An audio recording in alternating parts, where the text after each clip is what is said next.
Şairinin ruhu. Yazan Abdullah Latif Sade. Ölmek için doğmadım ben, ölmem ben.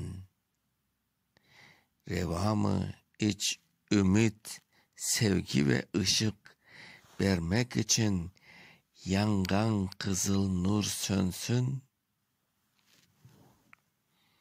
Ayak izim bu yollardan silmem ben. Yanar eken yol sonunda al yarık.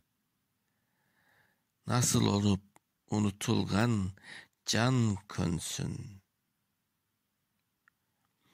Ölmek için doğmadım ben, ölmem ben. Ayak izim bu yollardan silmem ben. Bir gün sazım koldan düşer benim de. Şu ömrünün kuzgusu köz yumulur, toprak kıyar, ya toz olur tenimde. Bir karınca, bir böceknin teni day. Bir gelir, şu alemden coyulur. Lakin saat olsun buna güneş an. Kolgemni hiç bu yerlerden silmem ben. Ölmek için doğmadım ben, ölmem ben. Çobanlarının gamlı kaval sesinde, eski kaygı yanı ümit ezgisin.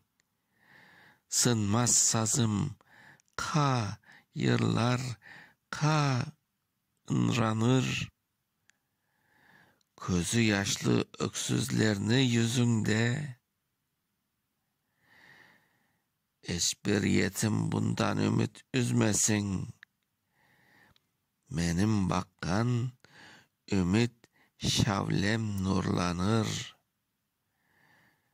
Şavlemi bu yüreklerden silmem ben. Ölmek için doğmadım, ölmem ben.